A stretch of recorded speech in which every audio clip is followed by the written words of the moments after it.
securing that first place, undefeated still in the LCS. Let's take it all the way back to the beginning of that long and intense game about the picks and bans. We know they like trying these crazy things. So how did the phase go for you guys? I think we were pretty happy with the picks and bans. Like, we did realize that it might be Gragas jungle and Pantheon mid, as they did it before as well. So we picked Orianna mid to be really safe, and we had a really strong setup and a good setup for late game. What was the overall strategy around that one? We noticed that you were pretty much actively avoiding big team fights and looking for those picks.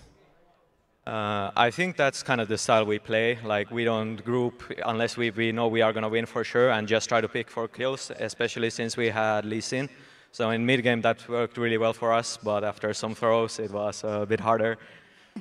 I want to focus a little bit about you going up against that Gragas in the jungle and you guys in general, because you were able to take away his blue buff, which is supposed to set him really behind, yet he had triple your CS by the 15-minute mark. How did you bounce back from that? Well, actually, the invade put me behind because they ended up taking my blue, and he had 2 buffs. I only had 1. And yeah, Peke pretty much had like 100 CS more than the Pantheon, and Gragas had 100 more CS than me, which I think is a good trade because I don't pick Lee Sin to farm, I pick Lee Sin to gank, although my early game could have been much better this game. So what about Gragas itself? I mean, pretty new here in the LCS and new since the last patches. Are we going to see Cyanide playing any Gragas? Is it a champion which you think works, especially if you look at how they played it, giving the farm over to him and denying that almost from their mid lane? Would you and Peke work it that similar way? I played a bit of Gragas in scrims, and I think it's quite strong, especially like early game. Like, you wouldn't think it's as strong, but you pretty much one-on-one anyone. And yeah, the problem with Gragas is his playstyle is very different to the other junglers, so I would have to adapt that playstyle. I just suck with him too much in teamfights because I'm so squishy.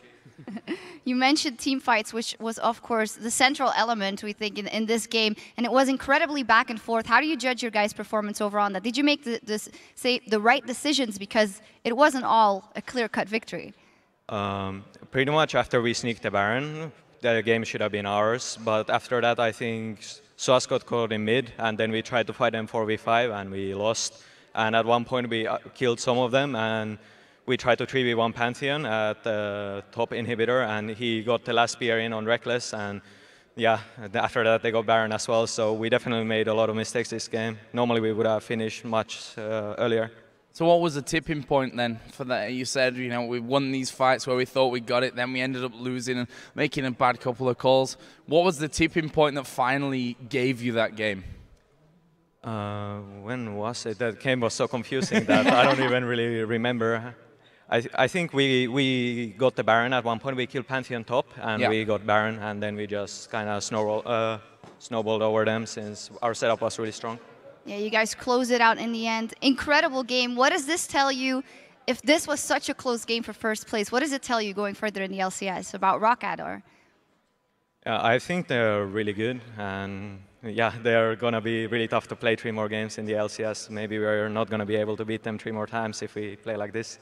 Yeah, it's going to be some amazing matchups, that's for sure. But for now, let's hear what you guys had to say on Twitter. Of course, earlier in the show, we asked you which jungler do you think will have the biggest impact this week and why. Here are some of the responses. The first one is from @ChronixLMS.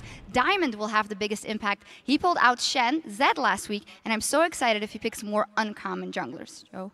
Yeah, I said that actually at the start of the day as well, that I didn't think the Shen pick was Diamond's kind of play style, and I hope that he kind of went back to the more aggressive ones.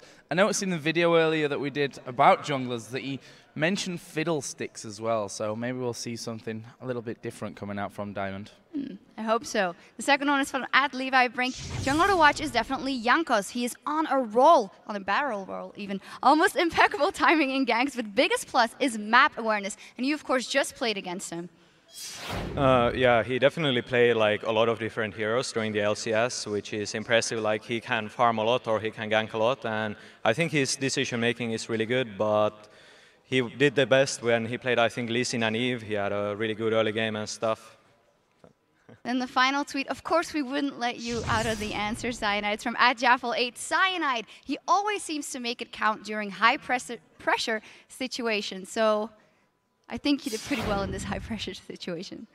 Yeah, I think the higher the pressure, the better I always perform. Like at Worlds, I think my performance was pretty good, and yeah, the more the pressure, the better for me. Okay, more pressure for Cyanide. Thank you very much. And those were some OP tweets, and we'd love to hear more. Remember to follow us at LOL Esports and use the hashtag LCS to join in the conversation. And now let's send things back over to the delightfully dapper